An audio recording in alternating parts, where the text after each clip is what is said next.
ሚኒስትር ሕርሻ ምስትካል ምግብን ሕርሻን ሕቡራት ሃገራት ብምትሕግጋዝ ኩለ መደያዊ ሃገራዊ ፖሊሲ ቁፅፅር ምግብን ምድላው ብ10 ሐምለ መበገሲ ወርክሾፕ አካይዱ ዝተበግሶ እዚ ንመዳርግቲ አካላት ድሕነት ምግቢ ንምውሃድ ሃገራዊ ሕጊ ምግቢ ንምድንፋዕን ንምምራሕን እንጠቅላላ ስርዓተ ምግቢ ንምድልዳልን ዝዓለመ እዩ። ዋና ዳይሬክተር አቶ ተክለ አመስግና ነቲ ወርክሾፕ ኣብ ዝካየድ ዘሎ ጻዕርታት ከም ሓደ ዓብይ መድረኽ ዝገለጽዎ ክኾኑ ከለው ወኪል ፋኦ አሪየላ ግሊኒ ብወገና ኤርትራን ዝሓሸ ድሕነት ምግቢ ዝጥዕዩ ስድራቤታትን ዝሓየል ትካላትን ንምርግጋጽ ዘርአየት ተቆራጽነት ንኢዳ ኪላታት ብዛዕባ ህሉ ስርዓታት ቁፅፅር ምግቢ አህጉራዊ ብሉጻት ተመክሮታትን ንድፊ ፖሊስን ዝምልከት መግለጺታት አቅሪቦም ሲዑ ድማ ዓሚቕ ዘተ ተኻይዱ ውጽኢት መልቀቃ ሃገራዊ መርመራ ካልኣይ ደረጃ ትምህርቲ ናይ 2025-2026 ዓመተ ትምህርቲ ትማል 12 ሐምለ ወግዓዊ ኮይኑ ብመሰረት ወግዓዊ ሓበሬታ ዳይሬክተር ማእከል ፈተናን ደረጃታትን ኣብ ሃገራዊ ትካል ላዕለዎት ትካላት ትምህርትን ምርምርን ዶክተር ብስራት ገብሩ ካብቶም ፈተና ዝወሰዱ 21561 ተምሃሮ 4831 ወይ 22.4 ሚእታዊት ናይ ዲግሪን ዲፕሎማን ዝሕልፍ ነጥብ ረኺቦም ቁፅር ናይተን ፈተና ዝወሰዳ ደቂ አንስትዮ ተምሃሮ ድማ ምስ ደቂ ተባዕትዮ ዳርጋ ማዕረ ምዃኑ ብምሕባር ዶክተር ብስራት ነቶም ፈተና ሓሊፎም ናብ ኮሌጅ ዝኣተው ተምሃሮ ናይ መወዳእታ ሽቶኦም ንምዕዋት ኣበርቲዖም ክሰርሑን ክመሃሩን መምርሒታት ኮሌጅ ብግቡእ ክከታተሉን ፀዊዖም ብተወሳኺ ዶክተር ብስራት ነቶም መሕለፍ ነጥቢ ዘየምፁ ተምሃሮ ተስፋ ከይቆርፁ ዝወሃቦም ናይ ሞያ ትምህርቶም ብትግሃት ክከታተሉን ንዝመፅእ ሃገራዊ ፈተና ክዳለውን ተላብያም መልቀቃ ሃገራዊ መርመራ ካልኣይ ደረጃ ዓመተ ትምህርቲ ናይ 2025-2026 ካብ 16 እስካብ 22 መጋቢት ኣብ መላ ሃገር ሳዋ ኣስመራ ዝተፈላለዩ ማእከላት ሓይልታት ምክልኻል ከምኡውን ኣብ ስዑድ ዓረብ ከተማታት ሪያድን ጅዳን ኣብ ዘርከባ ኣህጉራውያን ኣብያተ ትምህርቲ ማሕበረኮም ኤርትራውያን ከም ዝተኻየደ ይዝከር። ካብቶም ተፈተንቲ እቶም 89.3 ሚእታዊት ብስሩዕ አካዳሚያዊ ትምህርቶም ክከታተሉ ዝፀንሑ ክኾኑ ከለው እቶም 10.7 ሚእታዊት ድማ ደጊሞም ዝተፈተኑ እዮም። ፕሬዝደንት ኢሳያስ አፈወርቂ ብምኽንያት ዕረፍቲ አሚር ቀጠር ነበር ሼኽ ሐማድ ቢን ካሊፋ አልታኒ ንህዝብን መንግስትን ተሃገር መልእኽቲ ሓዘን አመሓላሊፉ ፕሬዝደንት ኢሳያስ ኣብ መልእኽቱ አሚር ሼኽ ሐማድ ኣብ ምሕያል ክልቲኣዊ ዝምድናታት ንዝተፃወቱ ኣገዳሲ ተራ ዘለዎ ክብርን ምስጋናን ኣዘኻኺሩ ጀነራል መሐመድ ሐምዳን ዳጋሎ ንሞት ከም ዝተፈረደ ተገሊጹ ቤት ፍርዲ ሱዳን ንመራሕቲ ሓይልታት RSF ሌተናል ጀነራል መሐመድ ሐምዳን ዳጋሎ ምስ ገበናት ኩናትን አንጻር ሰብኣውነትን ብዝተተሓዘ ንሞት ከም ዝፈረደ ተገሊጹ እቲ ሕሜት ተባሂል ዝፍለጥ ጀነራል ምስቲ ኣብ ምዕራብ ዳርፉር ዝተፈጸመ ግፍዕታት እዩ ብኣካል ኣብ ዘይተረኸበሉ ብሞት ክቕፅዕ ተወሲኑ ዘሎ እቲ ኣብ ፖርት ሱዳን ዘሎ ቤት ፍርዲ ንኻልኦት 15 ላዕለዎት መራሕቲ እቶም ሓይልታት እውን ንሞት ፈሪዱ ኣሎ ነቶም አንጻር ሰራዊት ሱዳን ዝዋግእ ዘሎ ሓይልታት ዘጠቃለለ መሰረት ምሕዝነት ሱዳን ዝተባሃለ ምትእኽኻብ ንመደበር ዜና CNN ኣብ ዝሃቦ መልሲ እቲ ብይን ርእይቶ ክወሃቦ ከም ዘይግባእን ትርጉም ዘይብሉ ፍርዲ ክብል ነፂግዎ ኣሎ እቲ ግፍዕታት ብቐንዱ ኣብታ ዘባዊት ርእሲ ከተማ ኤልጀኔና ኣብ ሰነ 2023 ዝተፈጸመ ኮይኑ ኣመሓዳር ናይቲ ዞባ ካሚስ ኣባካር ዝተቐተለሉ እዩ እቲ ቤት ፍርዲ እዞም 16 ብልዕሊ ሲቪላውያን መጥቃዕቲ ብምፍጻም ዕንወትን ዝምታ ንብረትን ብምውራድ ንኣብያተ እምነትን ትምህርትን ከምኡውን መንበሪ ኣባይቲ ዕላማታት ምግባር እዩ ገበነኛታት ኢልዎም ዘሎ ካብቶም ሞት ተፈሪድዎም ዘሎ መራሕቲ ምክትል ጀነራል ሕሜት ዝኾነ ሓው ዓብድራሕማን ሐምዳን ዳጋሎ ካልእ ሓው አልቆን ሐምዳን ዳጋሎ ኣዛዚ ሓይልታት RSF ኣብ ምዕራብ ዳርፉር ዓብድራሕማን ጃማ ባርካላ ዘርከብዎም እዮም RSF ብዛዕባ ዝናይሎም ቤት ፍርዲ ውሳነ ርእይቶ እኳ እንተዘይሃበ ቅድሚ ሕጂ ግን ገበናት ኩናት ከም ዘይፈጸመ ክገልጽ ጸኒሕ እዩ ሰራዊት መንግስት ሱዳንን ሓይሊ ኣየር ናይቲ ሃገርን ዓበይቲ ዓወታት ምምዝጋብ ቀፂሉ ይርከባሉ ሓይሊ ኣየር ናይቲ ሃገር ትማሊ ንስትራቴጂካዊ ድሮን ናይቶም ተቃወምቲ ሓይልታት RSF ሃሪሙ ከም ዘውደቐ ቪድዮታትን ደረቕ ስእልታትን ዘርጊሑ ይርከባሉ ሰራዊት መንግስት ሱዳን ዘርጊሕዎ ኣብ ዘሎ ወግዓዊ ሓበሬታ እዛ ስትራቴጂካዊ ድሮን ናይ ተቃወምቲ ሓይልታት RSF ስራሓት ቻይና ዝኾነት ኣብ ልዕሊ ዕላማታት ሰራዊት መንግስት ሱዳን መጥቃዕትታት ንምፍጻም ኣብ ዝኣተወትሉ እዋን ሃሪሙ ከም ዘውደቐ እዛ ድሮን ምሕምሻሻን ሰራዊት መንግስቲ ሱዳን ዓብይ ዓወት ከም ዝኾነ ድሕሪ ምጥቃስ ዝሓለፈ 3 መዓልታት እውን ተመሳሳሊ ስትራቴጂካዊ ድሮን ናይ ተቃውምቲ ሓይልታት RSF ብቴክኒካዊ ጸገማት ወዲቓ ተሓምሺሻ ምንባራ ይዝከር። ሰራዊት መንግስቲ ሱዳን ኣብ ዝሓለፈ 2-3 ወርሕ ንናይ ተቃውምቲ ሓይልታት RSF ድሮናትን በተመሳሳሊ ናይ ሕብራት ኢማራት ዓረብን ስርዓት ብልጽግናን ምውዳቕን ምሕምሻሽን ስራሕ ተተሓይዝዎ ይርከብ። ኣብ ሱዳን ዘሎ ኩነታት ብቕልጡፍ ይቕየር ኣሎ። ሰራዊት መንግስቲ ሱዳንን ሓይሊ ኣየር ናይቲ ሃገርን ንሰማያቱ ዳርጋ ተቆጻጺርዎ ኣብ ዝበሃል ደረጃ በፂሕ ኣሎ።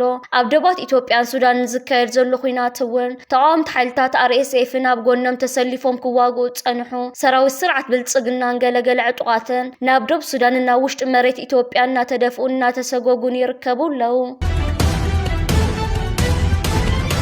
ዕጡቃት ሕቱና የመና ውሽጢ መሬት ስዑድ ዓረብ መጥቃዕትታት ፈጺሞም እናካይዶም ይርከቡ። ትማል ስዑድ ዓረብ ካብ ኢራን ዝተበገሰት ነፋሪት ኣብ ርእሲ ከተማ የመን ሰንዓ ክትዓልብ ትቀራረብ ኣብ ዝነበረትሉ እዋን ብባሊስቲክ ሚሳኤላት ነቲ መዕርፎ ነፈርቲ መጥቃዕትታት ብምክያድ እታ ነፋሪት ኣንፈታ ክትቀይርን ክትምለስን ጌራታ ነይራ። ብተመሳሳሊ መሰጋገር መንግስቲ የመን ናይ ኢራን ነፈርታ ውሽጢ ክለ ሰማያት ከይኣተዋ ንዘይተወሰነ ግዜ ክለ ሰማያት ናይቲ ሃገር ሙሉእ ብሙሉእ ከም ዝተዓፀወ ካብ የመን ተኣቱ ትኹን ትወፅእ ነፋሪት ከም ዘየላ ትማል ኣፍሊጡ ነይሩ። ዕጡቃት ሕቱና የመን ነቲ ብስዑድ ዓረብ ኣብ ሰንዓ መዕርፎ ነፈርቲ ዝተኻየደ ናይ ባሊስቲክ ሚሳኤል መጥቃዕቲ ህንፀት ክፍሊ ምዃን ድሕሪ ምውካስ ኣማሲሎም ለይቲ እውን ብተመሳሳሊ ውሽጢ ስዑድ ዓረብ ኣብ ዝርከብ ዕላማታት ብፍላይ ከዓ መዕርፎ ነፈርቲ መጥቃዕትታት ፈጺሙ ይርከብ ኣሎ። ዕጡቃት ሕቱና የመን መጥቃዕትታት ይፍጽሙ ከም ዘለዉ እውን መንግስቲ ስዑድ ዓረብ ወግዓዊ ሓበሬታ ኣውፅኡ ይርከብ ኣሎ። ኣብ ዘርጊሕዎ ዝርከብ ዘሎ መግለጺታት ዕጡቃት ሕቱና የመን ዘካይድዎ ዘለዉ ከምዚ ዓይነት ደብዳባት ስዑድ ዓረብ ዕጽፍ መልሲ ከም ትህቦም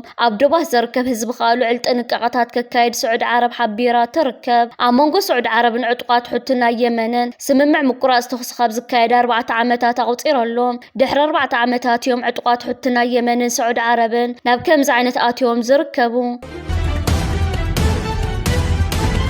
ኣብ ኣህጉራዊ መዕርፎ ነፈርቲ ኣስመራ ሎሚ ስሩዕ ዝኾነ ናይ በረራ ንጥፈታትን ምንቅስቓስ ተጓዓዝትን ክካየድ ውዒሉ ኣሎ። ብመሰረት ካብቲ መዕርፎ ነፈርቲ ዝወፅአ ሓበሬታ ካብ ዝተፈላለዩ ሃገራት ዓለም ዝመጽእ ዓበይቲ ናይ መገዲ ኣየር ነፈርቲ ኣብቲ መዕርፎ ነፈርቲ ዓሪፈን። ካብዚኦም ድማ መገዲ ኣየር ግብፂ ፍላይ ዱባይ ከምኡ እውን መገዲ ኣየር ታርኮ ሓዊሱ ካልኦት ኩባንያታት በረራን ብመሰረት ዝተሰርዓለን ግዜ ኣካይደን እየን። ኣብቲ መዕርፎ ነፈርቲ ዝነበረ ናይ ተጓዓዝቲ ምንቅስቓስ ጽቡቕ ከም ዝነበረ ዝገለጹ ምንጭታት ድማ ሰራሕተኛታት መዕርፎ ነፈርቲ ነቶም ካብ ወፃኢ ሃገራት ዝመጹን ናብ ወፃኢ ዝጓዓዙን ዜጋታት ንምእንጋድ ዘድሊ ምድላዋት ገይሮም ክሰርሑ ውዒሎም። ብተወሳኺ ሎሚ ኣብ መዕርፎ ነፈርቲ ኣስመራ ዝተፈላለዩ ዲፕሎማሰኛታትን ልኡኻትን ዝመጽሉን ዝኸድሉን ምንቅስቓሳት እውን ተራእዩ እዩ። እቲ መዕርፎ ነፈርቲ ንመዓልታዊ ስራሓቱ ብዘይ ዝኾነ ጸገም ክቕጽል ዝወዓለ ኮይኑ ጸጥታን ምምሕዳርን እቲ መዕርፎ ነፈርቲ ድማ ብዝለዓለ ትግሃት ክሰርሑ ተራእዮም። እዚ ከምዚ ኢሉ እንከሎ ስርዓት ብልጽግና ካብ ስልጣኑ ንምእላያ ውሽጢ መሬት ኢትዮጵያ ሓያል ዝኾነ ወታደራዊ ምንቅስቓሳት ይካየድ ኣሎ። ብልጽግና ነዚ ወታደራዊ ምንቅስቓሳት ንምግታእን ንምጭፍላቕን ንዝሓለፈ 4 ዓመታት ዘካየዶም ፈተነታት ኣብ ባይታ ክሰርሑ ለይከኣሉን እቲ ስርዓት ኣብ ደብረ ማርቆስ ብምዃን ብዕሸል መራሒ ናይቲ ሃገር ኣቢሉ ነቶም ኣብ ኢትዮጵያ አንጻሩ ዝዓጠቑ ሓይልታት ክተዓረቕ ክዘራረብ ጻውዒት ኣቕሪቡ። ብወገን ሕወሓት ግንባር ሓርነት ኦሮሞ ከምኡ ፋኖ ነቲ ዝቐረበ ጻውዒትን ዕድመን ነጺጎሞ ኣለዉ። ስርዓት ብልጽግና ካብ ስልጣኑ ንምእላያ ውሽጢ መሬት ዓፋር ወታደራዊ ምንቅስቓሳት ዘካይዱ ዘለዉ ተወለድቲ ክልል ዓፋር ናይቲ ሃገር ትማሊ ንሓምሻይ ግዜ ንሓምሻይ ዙርያን ተዓለምቲ ከም ዘመረቑ ገሊፆም። እዞም ሕጂ ተዓሊሞም ተመሪቖም ዝርከቡ ዘለዉ ሰራዊት ዕድመ ናይቲ ስርዓትን ናይቲ ዕሸል መራሕን ኣብ ምሕጻር ልዑል ግደ ከም ዝህልዎም ኣብ ውሽጢ መሬት ኤርትራ ብምዃን ዝግበር ዘሎ ወታደራዊ ምድላዋትን ምቅርራባትን ኣብ ናይ መወዳእታ ደረጃ በፂሑ ይርከብ ከም ዘሎ ተገሊጹ። ተወለድቲ ዓፋር ብተደጋጋሚ ዶብ ሒዞም ናብ ውሽጢ መሬት ሃገርና ኤርትራ ብምእታዎም ቁጽሮም እናወሰኸ ሸሓት ኮይኑ ይርከብ። እዚ ምንቅስቓስ ካብ ጅመርሎም ንሓምሻይ ግዜ ናይ ምረቓ ስርዓት ኣካይዱ ይርከብ ኣሎ። እዞም ሓደሽቲ ተመረቕቲ ኣብ ልዕሊ ስርዓት ብልጽግናን ምክልኻል ናይቲ ሃገርን ክፈጥርዎ ዝኽእሉ ጸቕጥን ጽልዋን ኣቃሊልካ ዘርአ ኣይኮነን። ሰራዊት ናይቲ ሃገር ኣብ ክልል ኣምሓራን ኦሮምያን ዘካይዶ ዘሎ ኩናት ተስፋ ቆሪጹ ይርከብ። መንግስት ክልል ትግራይ ንዝተዳለወ ዘተ ከምዘይ ይቅበል ገሊጹ ትግራይ ካብ መጀመርቱ ኣብ ዝተገለለትሉን ተቐባልነት ዘይብሉን መድረኽ ምክክር ኣይተሳተፈን ኢሉ ህዝቢ ትግራይ ብስርዓት ውልቀ መላኽ ጆኖሳይደር ኣብይ ኣሕመድ ዝበሎ ኣብ ልዕሊኡ ዝበፅሐ ጭንቀት ብርሰትን ሃስያን ኣብ ዓለም ተራይ ዘይፈልጥ ምዃኑ ርዱእ እዩ እቲ ዝበፅሐ ጆኖሳይድ ድማ ማሕበራዊ ኢኮኖሚያዊ ፀጥታ ላዕላዊ ሓድነት ትግራይ ኣብፅሕዎ ዘሎ ጉድኣት ብግልፂ ዝረአ ዘሎ እዩ ድሕሪ ምፍራም ስምምዕ ሰላም ፕሪቶርያ እውን ተኾነ ግዝኣታዊ ሓድነት ትግራይ ናብ ንውር ክምለስ ወረርቲ ካብ ግዝኣት ትግራይ ክወፁ ብወረርቲ ዝሳቀ ዘሎ ህዝብና ሓራ ክወፅእ ዝተሰደደ ዝተመዛበለ ህዝብና ናብ መረበቱ ተመሊሱ ስሩዕ ናብሩ ክመርሕ ዳግመ ሕውየትን ህንፀት ትግራይ ክጅመር ልምዓት ክቀላጠፍ ትፅቢት ይግበር ነይሩ ክብል ሎሚ መንግስቲ ክልል ትግራይ ኣብ ዘውፅኦ መግለፂ ሓቢሩ እቲ መግለፂ ወሲኹ እንተኾነ ግን ስርዓት ጆኖሳይደር ኣብይ ኣሕመድ ብተግባር ህዝቢ ትግራይ ከይፀነተ ከይሰኸነ ከይተበታተነ ዝፋኑን ስልጣኑን ከምዘይፀንዕ ኣሚኑ ኩሉ ዓይነት በደላት ይፍፅም ኣሎ ስምምዕ ሰላም ፕሪቶርያ ካብ ምትግባር ናብ ካልእ ዝውርዋርን ክባን ናይ ድሕረ መጥቃዕትታት መቐፃል ጆኖሳይድ ዝኣተወሉ ኩነታት ተፈጢሩ ኣሎ ህዝቢ ትግራይ ኣብ ዝኾነ ዓይነት ትካላት እዚ ሃገር ከይውከል ብምግባር ዝኾነ ዓይነት ተሳትፎን ኣስተዋፅኦን ከይህልዎ ገይሩ ኣሎ ብሓፈሻ መስካሕክሕ በደላት ግፍዕታትን ብምፍፃም ህዝቢ ትግራይ ተዳኺሙ ክሰክን ክበታተን ለይትን ቀትርን ብዘይ ዕረፍቲ ይሰርሓ ኣሎ ስራሕ ጆኖሳይደር ውልቀ መላኽ ኣብይ ኣሕመድ ኣብ ልዕሊ ህዝቢ ትግራይ እዚ ኩሉ ዓይነት በደልን ግፍዕና ብፅሓብ ዘለወሉ እዋን ንመጣዕሚ ፕሮፓጋንዳ ብስም ኮሚሽን ምክክር ዝተዳለወ ናይ ይምሰል መድረኽ ምክክር ካብ ዝወርሒ ጀሚሩ ከም ዝሳለጥ ብዝተፈላለዩ ማዕከናት ሚድያ ቢሉ ይግለጽ ኣሎ ስለዝኾነ እውን ኣብዚ ናይ ይምሰል መድረኽ ብስም ትግርኛ ተዛራቢ ዝሳተፍ ኣባል ወይ ደጋፊ ብልጽግና እንተኾይኑ እምበር ብውክልና ህዝብን መንግስትን ትግራይ ዝሳተፍ ዝኾነ ይኹን ኣካል የለን ኢሉ ስነ ጥበባዊ ኣወል ስዒድ ተኣሲሩ ዝብል ወረ ብትሪ ተነፂጉ ኣብ ዝቕነብ ዝተፈላለዩ ማሕበራዊ ሚድያታት ብፍላይ ድማ ኣብ ኣለና ዋልታ ሃገር ዝተባሃለ ናይ ዩቲዩብ ቻነል እቲ ፍሉጥ ኤርትራዊ ስነ ጥበባዊ ኣወል ስዒድ ኣብ ኣስመራ ተኣሲሩ ኣሎ ዝብል ዜና ክናፈስ ፀኒሑ ኣሎ ብመሰረት እቲ ዝወፀ ወረ ኣወል ስዒድ ኣብ ዘይፍለጥ ቦታ ተዓፃ ማእሰርቲ ከም ዝርከብ ተገሊጹ ይኹን እምበር እዚ ሓበሬታ እዚ ብብዙሓት ተዓዘብትን ናይ ፖለቲካዊ ጉዳያት ተንተንትን ከም ሓሶትን መሰረት ዘይብሉን ኮይኑ ተገሊጹ ኣሎ ከም ነሽነሽ ቲቪ ዝኣመሰላ ሚድያታት ኣብ ዘቕረቦ መብርሂ እቲ ብዛዕባ ማእሰርቲ ኣወል ዝተዘርግሐ ቪድዮታት ኣሰካፊ ብምባል ንህዝቢ ንምድንጋር ንውልቃዊ ረብሓታትን ዝዓለመ እምበር ኣብ ባይታ ዘሎ ሓቂ ከም ዘይኮነ ገሊፀን እቶም ተንተንቲ ዝኾነ ሕጋዊ መርትዖ ወይ ወግዓዊ መግለፂ ብዛዕባ ማእሰርቲ ከም ዘየለ ብምጥቃስ እቲ ዜና ንውልቃዊ ስም ስነ ጥበባውያን ንምፅላም ዝተሃንደሰ ምዃኑ ይወቕሱ ኣወል ስዒድ ሓደ ካብቶም ፍሉጣት ኤርትራውያን ድምፃውያን ኮይኑ ኣብ ኩሉ ሃገራዊ በዓላትን ንጥፈታትን ብንጥፈት ዝሳተፍን ብህዝቢ ዝፍቶን ስነ ጥበባዊ ምዃኑ ይፍለጥ እዚ ወረዚ ኣብ ማሕበራዊ ሚድያታት ተኸታተልቲ ናይቲ ስነ ጥበባዊ ዓብይ ሻቅሎት ፈጢሩ እኳ እንተነበረ እቲ ብተመሳሳሊ ካብ ካልኦት ማሕበራዊ ሚድያታት ዝወሃብ ዘሎ ናይ ክሕደት ግብረ መልሲ ግን እቲ ወረ ሓቀኛ ከም ዘይኮነ ዘመልክት እዩ ኣብ ዝቕነብ ሱዳን ክልተ ተጻረርቲ ዝመስሉ ዓበይቲ ምዕባለታት ይረኣዩ ኣለዉ በቲ ሓደ ወገን ናብ ሰላም ዘምርሕ ተስፋታት ክረኣዩ እንከለዉ በቲ ሓደ ወገን ድማ ነቲ ግጭት ዘጋድድ ተሪር ሕጋዊ ስጉምቲ ተወሲዱ ኣሎ መንግስቲ ሱዳን ነቲ ብመንግስቲ ኣሜሪካ ዝቐረበ ናይ ሰላም ውጥን ብኣወንታዊ መንገዲ ይሪኦ ከም ዘሎ ተገሊጹ እዚ ስምምዕ እዚ ብቐንዱ ኣብ ዝስዕብ ነጥብታት ዘተኮረ እዩ ንሰለስተ ዋርሕ ወይ ድማ 9 መዓልታት ዝጸንሕ ተኹሲ ደው ናይ ምባል ስምምዕ ምግቢ መድሓኒትን መሰረታዊ ገዛትን ብሰላም ናብቲ ዝተጸገመ ህዝቢ ዝኣተወሉ መንገዲ ንምኽፋት እዚ ግዝያዊ ስምምዕ መጻኢ ሱዳን ብሲቪላዊ ምሕደራን ዲሞክራሲያዊ ምርጫን ዝውሰነሉ መሰጋገር ባይታ ንምፍጣር ዝዓለመ እዩ